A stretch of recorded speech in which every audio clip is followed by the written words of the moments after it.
Picture this. You're walking through the streets of ancient Rome in the year 67 AD when you witness something that makes your blood run cold. The emperor himself, Nero, is strolling through the forum with what appears to be his new wife, a stunning young woman draped in silk and jewels. But whispers trail behind them because everyone knows the horrifying truth. The woman beside the most powerful man in the world was once a boy named Sporus. And what Nero did to him stands as one of the most disturbing acts of psychological and physical abuse in recorded history. Before we dive into these forgotten stories of survival and suffering, if you enjoy uncovering the hidden truths of history, consider hitting that like button and subscribing for more content like this. And please, comment below to let me know where you're listening from. I find it incredible that we're exploring these ancient stories together, connected across time and space by our shared curiosity about the past. What you're about to hear isn't just another tale of Roman excess. It's the story of how absolute power can transform love into obsession, grief into madness, and a human being into a living doll, crafted to serve one man's twisted fantasy. The name Sporus may not be familiar to you, but his story will haunt you long after you finish listening. Let's begin with the man who would become the architect of this tragedy. Nero wasn't born evil. In fact, his early reign showed remarkable promise. When he ascended to the throne at just 16 years old, many Romans believed they were witnessing the dawn of a golden age. He reduced taxes, funded public entertainment, and even performed in theatrical productions that delighted the common people. But absolute power has a way of corrupting even the most promising souls. And by 65 AD, something had fundamentally broken inside the emperor's mind. Perhaps it was the constant paranoia that comes with knowing everyone around you wants your position. Maybe it was the isolation, being the only person in an empire of 60 million who could never be contradicted, never be challenged, never be told they were wrong. Or perhaps it was what happened to the one person he claimed to love more than life itself. Her name was Poppaea Sabina, and she was everything Nero believed he wanted in a woman. Beautiful beyond description, intelligent enough to mirror his grandiose vision of himself, and ambitious enough to share his dreams of eternal glory. But Poppaea wasn't just another pretty face in the imperial court. She possessed sharp political instincts, the kind that could make her a formidable ally or a dangerous enemy. When Nero first laid eyes on Poppaea, he was already married to Octavia, the daughter of the previous emperor. It was a cold, loveless political marriage. Poppaea represented everything Octavia was not. Where Octavia was quiet and reserved, Poppaea was vivacious and commanding. Where Octavia avoided attention, Poppaea reveled in being the center of everyone's gaze. The affair between Nero and Poppaea began as a typical Roman scandal.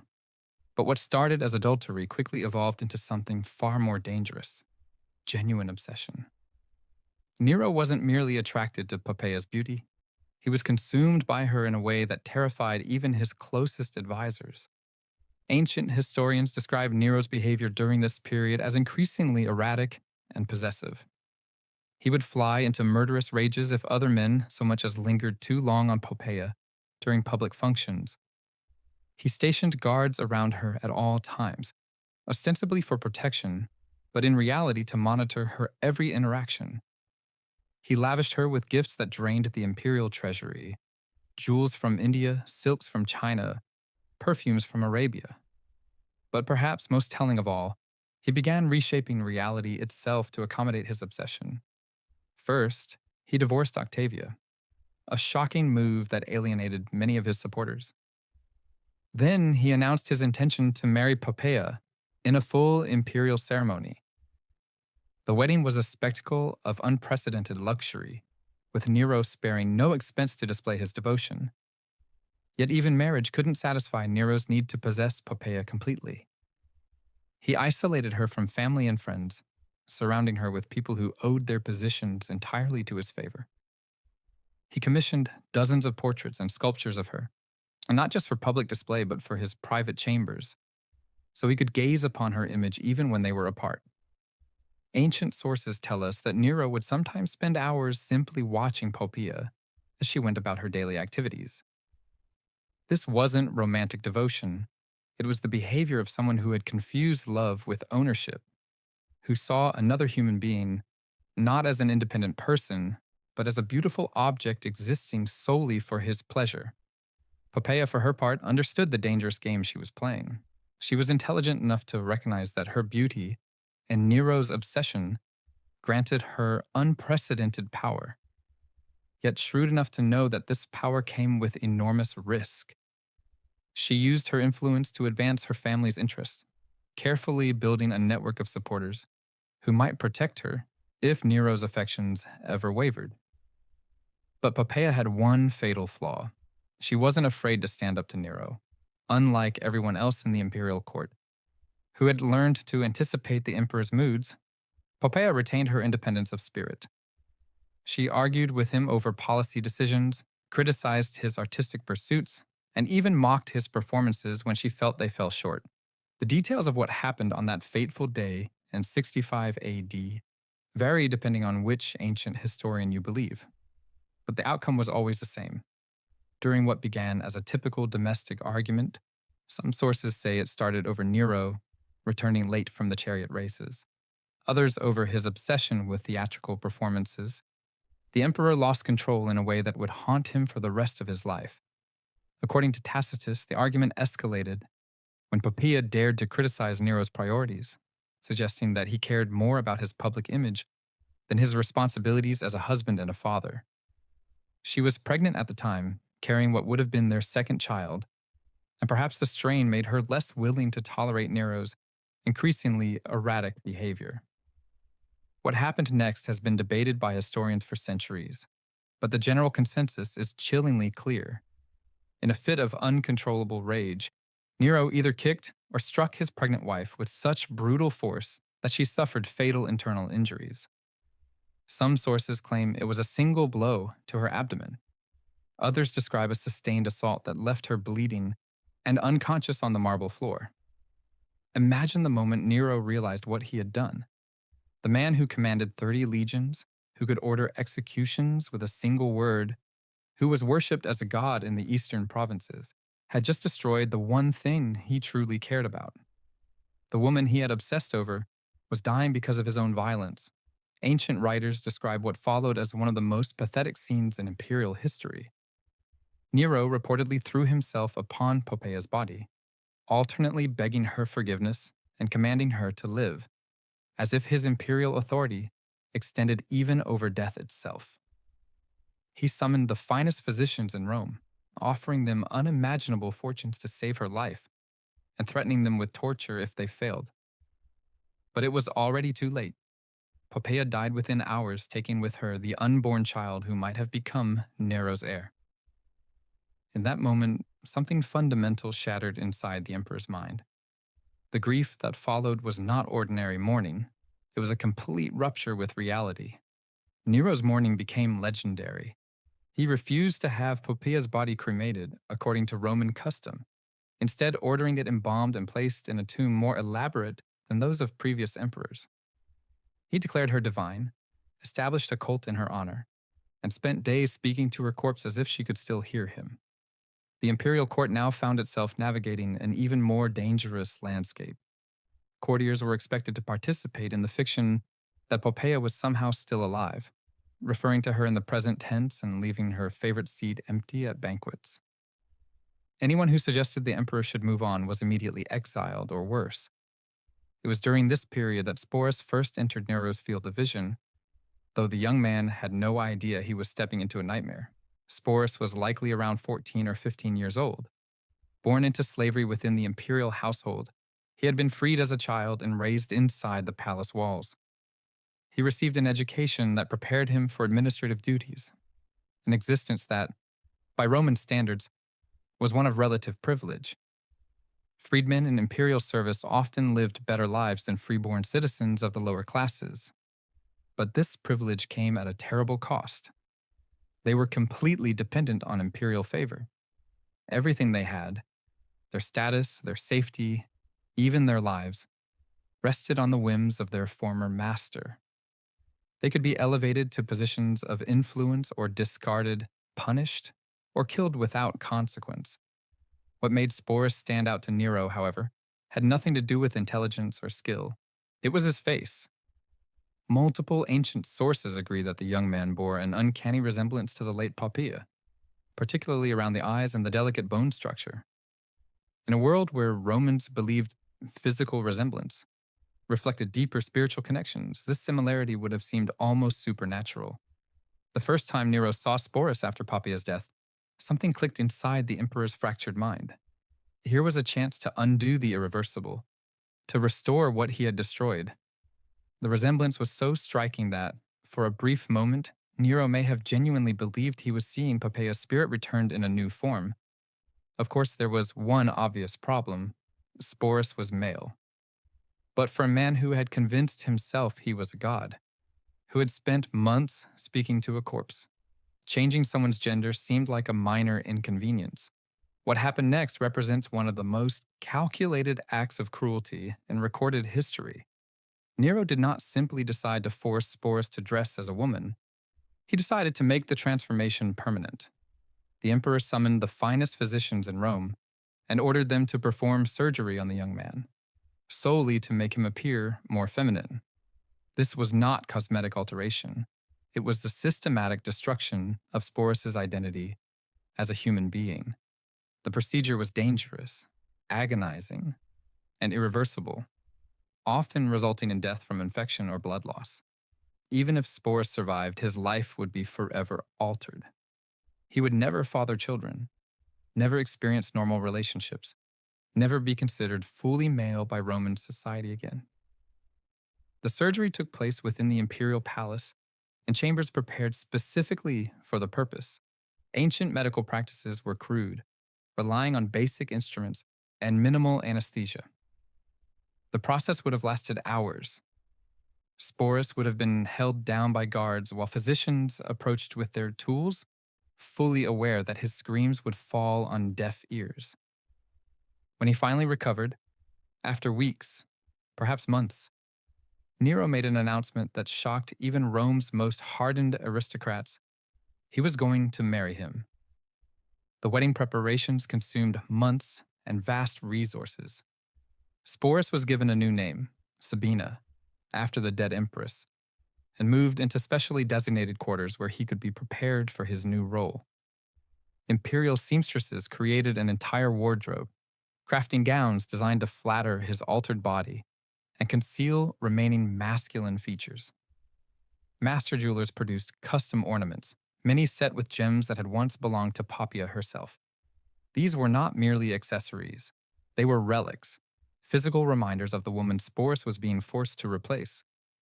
Cosmetic artists taught him how to feminize his appearance, darkening his eyes with kohl, applying rouge for softness, using powders to blur sharp angles. These lessons were not about beauty. They were exercises in erasure.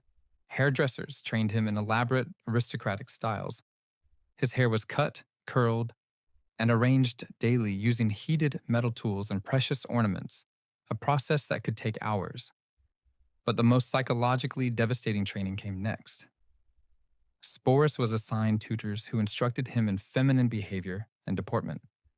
He learned how to walk, how to sit, how to gesture, how to position his hands, arrange his clothing, and move through space with practiced grace rather than masculine strength.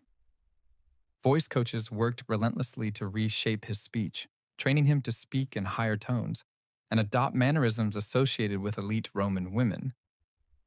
This was among the hardest transformations because the voice is deeply ingrained, resistant to conscious control. Can you imagine the psychological torture of this process? Every day, Sporus was forced to stare into mirrors reflecting a stranger wearing his face. Every lesson reinforced that his original identity was being methodically erased. Every piece of jewelry once worn by a dead woman became another shackle binding him to a role he never chose. The wedding was scheduled for the spring of 67 AD, timed to coincide with religious festivals that would lend ceremonial legitimacy. Nero spared no expense, presenting it as a grand imperial marriage worthy of history. The ceremony was held in the largest hall of the palace, decorated with imported flowers and illuminated by thousands of oil lamps. Musicians played traditional wedding hymns. Servants poured the finest wines. To an outsider, it might have appeared like any other imperial wedding. But those who knew the truth understood they were witnessing something deeply disturbing.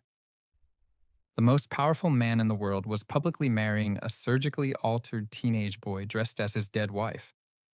All traditional Roman rituals were observed. Vows were exchanged, hands joined, sacred bread shared, legal documents signed. The guests performed their roles flawlessly, offering congratulations and lavish gifts, smiling through tightly controlled expressions. The atmosphere must have been thick with unspoken horror. After the wedding, Nero treated Sporus exactly as he would a legitimate empress. He was given his own household, palace quarters, income from the treasury, attendants, a personal litter, and a formal retinue. But this luxury came at a terrible cost. Sporus's original identity no longer existed. He was expected to accompany Nero to public functions, sit beside him at state banquets, and perform the role of a devoted wife at all times. This was not theatrical pretense. Nero appeared to genuinely believe Poppaea had been restored. He called Sporus by her name, recounted shared memories that had never occurred, expected responses that upheld the illusion. For Sporus, every single day became a high-stakes performance, where a single misstep could mean death. He had to remember not only how to look and behave like a woman, but how to respond as if he were Poppaea herself. When Nero mentioned events from his previous marriage, Sporus was expected to respond as if he remembered them personally. Ancient sources describe how he became disturbingly adept at this deception, developing an almost uncanny ability to anticipate Nero's moods and answer in exactly the way the emperor desired. Outwardly, he performed flawlessly. Inwardly, he began to disappear. Historians note that Sporus grew increasingly withdrawn and melancholic as time passed, though he never faltered in public. The psychological strain is almost impossible to imagine. Every morning, he woke in rooms designed to memorialize a dead woman he had never met. Every mirror reflected a body that no longer belonged to him. Every conversation required him to inhabit memories that were not his own. For more than 2 years, Sporus lived this unnatural existence, but his ordeal escalated further when Nero decided to tour Greece. The emperor fancied himself a great artist and longed to compete in Greek festivals, convinced his talents would finally receive the admiration they deserved. Naturally, Sporus accompanied him, presented to foreign courts as the Empress of Rome. Imagine the confusion of Greek aristocrats, forced to accept that their Roman conqueror traveled with a teenage boy dressed as a woman, demanding everyone treat the fiction as absolute reality. By 68 AD, Nero's excesses had finally exhausted Rome's patience. Rebellions erupted across the empire. Governors turned against him. The Praetorian Guard withdrew its support. The Senate declared Nero an enemy of the state. When the emperor fled Rome with a small group of loyalists, Sporus was among them. Even facing death, Nero could not abandon his living reminder of Poppaea. They hid in a villa outside the city, waiting for either rescue or capture, while Nero oscillated between grandiose escape fantasies and theatrical rehearsals for suicide. When word arrived that his enemies were closing in, Nero chose death over humiliation. But his suicide left Sporus exposed. He had become one of the most visible symbols of Nero's reign, both a valuable trophy and a dangerous liability for whoever seized power next. What followed was perhaps the most tragic chapter of all. Sporus was passed from one powerful man to another like political property. First claimed by Nymphidius Sabinus, then by Otho, and later by Vitellius. Each treated him much as Nero had, forcing him to remain dressed as a woman, continuing to call him Poppaea. Under Vitellius, the nightmare reached its final form. The new emperor planned to use Sporus as public entertainment in the Colosseum, staging mythological reenactments filled with sexual humiliation and violence. For Sporus, this was the ultimate degradation, being reduced to spectacle before thousands. Rather than submit, he made the only decision that was truly his own. Sometime in 69 AD, probably by poison, Sporus took his own life. He was likely no more than 20 years old. In death, he finally escaped the grotesque theater that had consumed his existence. Ancient historians recorded his story as a symbol of imperial decadence, rarely pausing to consider him as a person. But what makes Sporus' story so haunting is not only the abuse he endured, it is how completely his identity and agency were erased. From the moment Nero decided he resembled Poppaea, Sporus ceased to exist as an individual. He became a canvas for another man's grief, obsession, and madness. Yet the fact that he chose death over further humiliation suggests that somewhere beneath the layers of enforced femininity and imperial conditioning, a fragment of his original self survived. His suicide was both tragedy and defiance, a final refusal. Perhaps most tragically, we know almost nothing about who Sporus was before his transformation. His hopes, his dreams, the life he might have lived, all of it was erased when he became Nero's living doll. The boy who was forced to become an empress, who endured years of psychological and physical abuse, who reclaimed at the very end the power to choose his own fate. His story deserves to be remembered, not as a curiosity of Roman excess, but as a reminder that behind every tale of imperial grandeur lie individual human lives, marked by suffering, resilience, and dignity, even across a gulf of 2,000 years.